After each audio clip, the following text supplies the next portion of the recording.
All right, it's our other big story this Tuesday morning. Two brothers in Siyabonga and Malusi Ndimande are being extradited to South Africa from Eswatini after months of legal delays. The pair is wanted in connection with several serious crimes, including the murders of rapper Keenan aka Forbes and his friend Tibz Motsoane.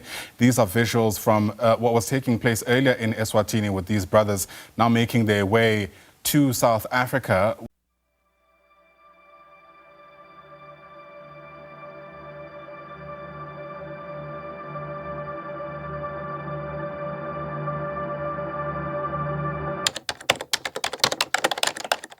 It began with a scream, a single ripple of panic on Florida Road that traveled through the night like a shockwave.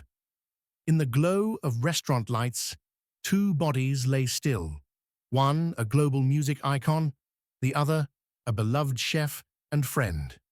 Phones came out, sirens rose. But behind the chaos, something colder had just awakened. Two shadows were already gone. Two men the public had never heard of, but whose names would soon dominate headlines, courtrooms, and international borders.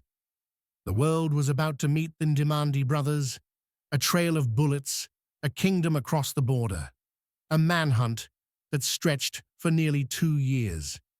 And at the center of it all, two fugitives accused of orchestrating hits that shook South Africa to its core. This is the story of how they were hunted, cornered, and dragged back to face the darkest allegations of their lives. In today's top story, renowned rapper Keenan Forbes, popularly known as AKA, has been shot and killed in Durban in KwaZulu-Natal. Florida Road, the heartbeat of Durban nightlife, was alive on the 10th of February 2023. Heat clung to the street as crowds moved between restaurants, unaware that death was already watching. At 10 p.m., Keenan, aka Forbes, and his friend Tibz Motsoane stepped outside Wish Restaurant. Cameras captured their final moments. A man approached from behind. His arm lifted. Muzzle flash tore the night apart. Bullets ripped through the air with ruthless precision. A K.A. fell. Tibz fell. A hero to millions and a culinary mastermind died within seconds. But while the city cried, investigators saw something else. Order. Coordination. A hit that required planning, not impulse. The shooter moved like a professional, disappearing into the shadows seconds after pulling the trigger. As police scanned the footage, one name began to surface, then another. Siyabonga Ndimande, Malusi Ndimande. The hunt had begun. In the weeks after the shooting, detectives pieced together fragments, phone records, surveillance maps, financial movements. The puzzle grew darker. The hit team wasn't just a pair of gunmen. It was a formation: spotters, drivers, coordinators, and those who paid for it all. Every trail led to the Ndimande Brothers. Authorities discovered links connecting them to taxi industry violence in Mkhwanazi-Ngcobo. A taxi boss had been executed, his driver killed, his wife nearly assassinated. The patterns were similar: cold, calculated, disciplined. The AKA hit began to look like part of something bigger. For investigators, one fact stood out. Men capable of orchestrating taxi industry hits were absolutely capable of executing the Florida Road assassination. But before SAPS could move in, the brothers vanished. They didn't disappear into informal settlements or remote farmlands. They crossed a border. A quiet road. A simple crossing. No headlines, no fuss. The Ndimande Brothers entered Eswatini and blended into daily life. They found work, integrated into communities, and moved with the calm of men who understood how to disappear. But South African police were not giving up. Working with Interpol, SAPS tracked movements, contacts, and whispers. Their investigation pointed firmly toward Mbabane.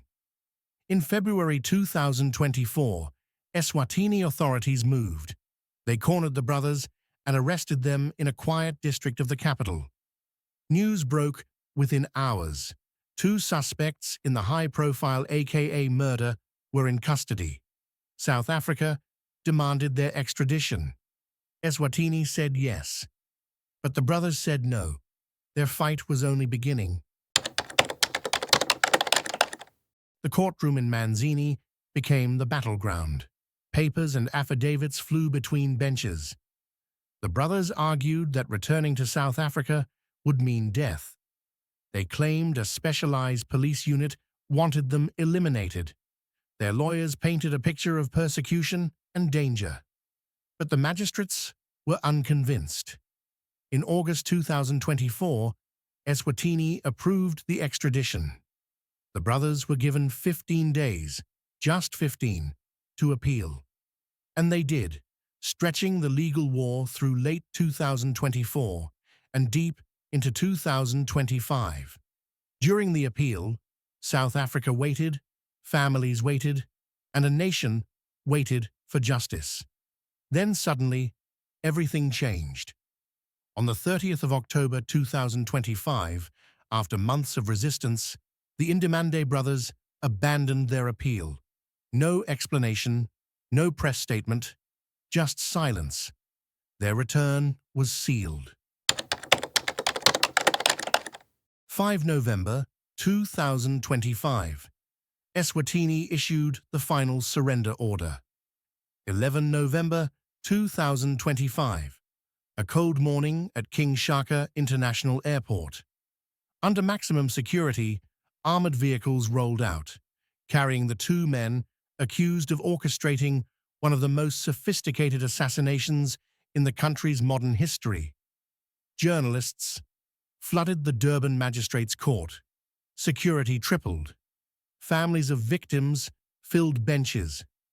When the Ndimande brothers appeared in the dock, silence gripped the courtroom. Then the charges were read. Murder. Conspiracy to commit murder. Attempted murder. Possession of automatic firearms. Possession of ammunition. Linked murders in the Amanzimtoti taxi violence. A separate murder. An attempted murder targeting a woman who had survived the attack. Across 3 cases, the tally rose to 24 charges. This was no ordinary trial. It was a legal storm. The brothers stood expressionless. The charges weighed like stone, and South Africa watched like a nation, staring into the eye of the truth.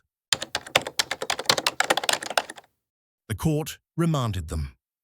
The next step, 25th November 2025. But this was just the start. Major pre-trial issues were scheduled for 19th June 2026. The full trial would run from 20th July to 21st August 2026, with a second leg starting 6th October 2026.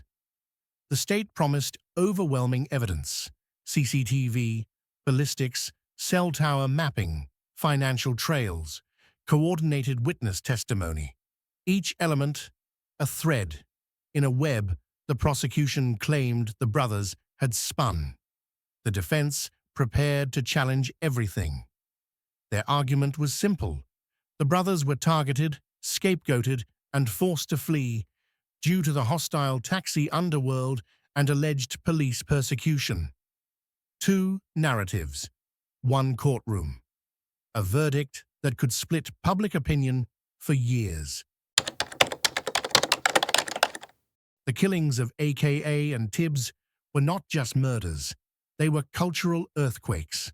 South Africa lost an icon and a culinary genius in seconds. Families shattered. Fans mourned. An entire nation demanded answers.